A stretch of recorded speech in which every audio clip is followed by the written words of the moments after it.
On the JohnstonRVCenter.com hotline, we find one of the reporters for ESPN that has been working this story, Alex Scarborough, there with us now. Good morning, Alex. Hope you're doing well.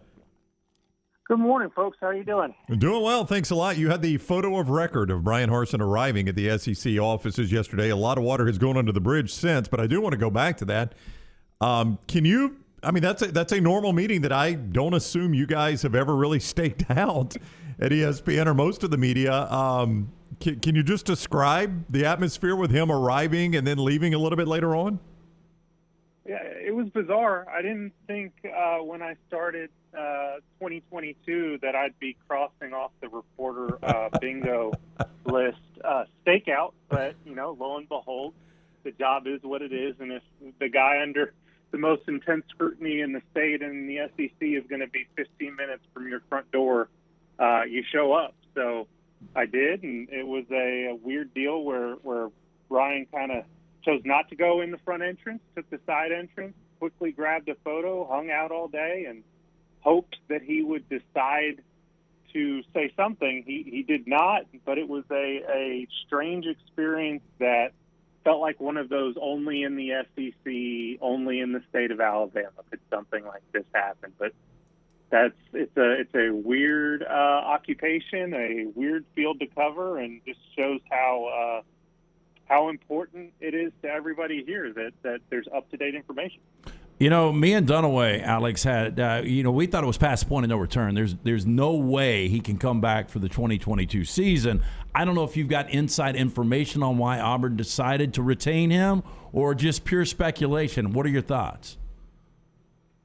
I think my educated guess, like everyone else's, to all your questions, the answer is normally money.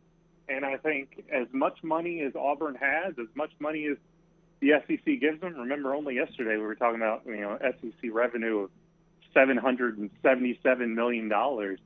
I don't think they wanted to swallow the buyout that was associated with them. If you can't find cause, and clearly that's what was happening over the last week or so, was an attempt to find cause to fire him.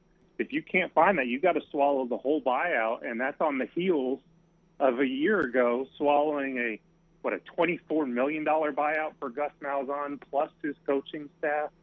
That's an awful lot of money, and I think at the end of the day, to pull the trigger on a guy after one season and pay him that much money was just a step too far for the Auburn administration, and they're going to have to try to put the pieces back together.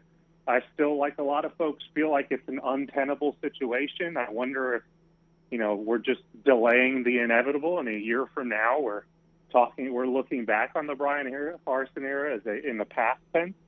But for the time being, it appears that they're going to push ahead and try to make this thing work.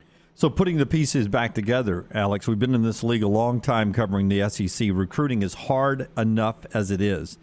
Where do you start when you're Bryan Harsin? What's piece number one that he has to do? Piece number two, what's the process, you think, for him putting it all back together? I think the recruiting piece is important. I'll get to that in a second. I think they got to figure out some form of alignment with their administration and the athletic department down here. They've got to get on the same page. If it's, hey, we're going to go over to the lake and lock ourselves in a lake house for a week until we get this figured out, they've got to get on the same page and know where each other stands and figure out a way to move forward.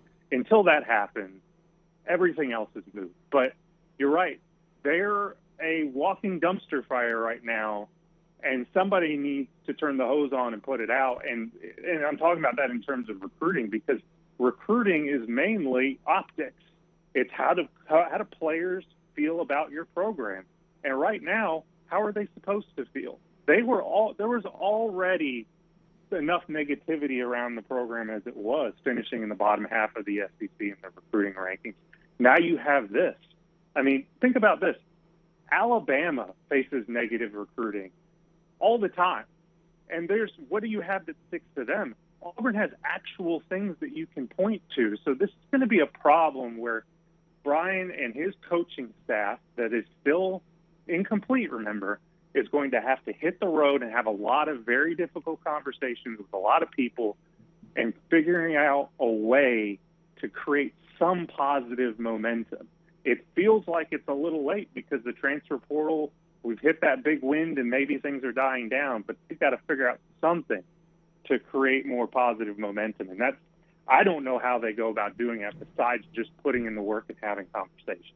Alex Scarborough covers college football for ESPN on the field, and as you're hearing, off the field as well.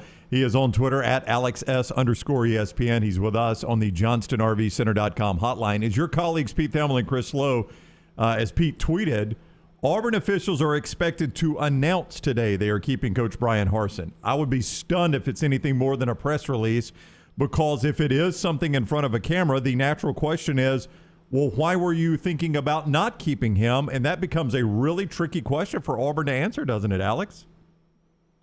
Yeah, I think they got to figure out what the answer is before they go in front of a camera. And if, judging by the timeline of all these things, I don't know if they've gotten beyond the "we're going to keep him" part of it. What's the next part of that? How do we move forward? Has Harsin and the administration had the conversation about what happened and why? I don't even know if that's the case. And until that happens, I don't know how you face the cameras. I'm with you. I think it'd be a difficult thing. And, maybe they do on a Friday and hope it's a news dump, get it over with, and everybody moves on to the weekend and cares about the Super Bowl and forgets that that's ever going to happen. But I got news for them if they think that's the case. That's not how the SEC in the state of Alabama works with these things. The Super Bowl is important, but it's not that important. So in time, whether it's today, whether it's tomorrow, whether it's next week, next month at SEC spring meetings in Destin or wherever, there's going to be questions that are going to need to be answered.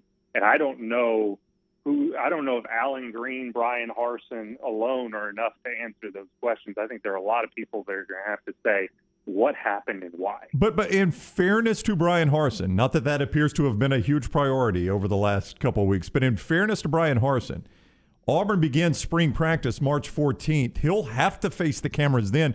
In fairness to him, you cannot make him the first person that answers these questions, right? He can't be the first official from Auburn that rolls in front of a camera to ask these questions. If you're being fair to him, someone in a position of power has to face the music before he has to. Wait, did you just say if you're being fair to him? Well, no, that's what I said. I know that's not a huge priority right now, Alex, but if you want to be fair to him, the fair thing is to not make him the first guy to go in front of a camera. In an ideal world, yes, but in an ideal world, Auburn doesn't begin an inquiry into the investigation the minute he gets on a plane to go to Mexico.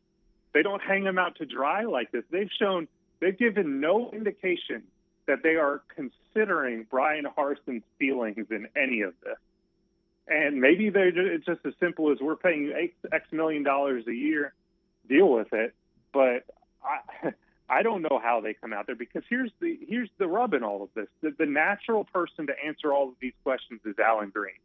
And the question that's going to be asked of Alan is, why did we ever get in this situation in the first place? Do you not have enough power here to make this move? How much of this began with the initial coaching search? Does he want to answer all of those questions? Does he have answers to all of those questions?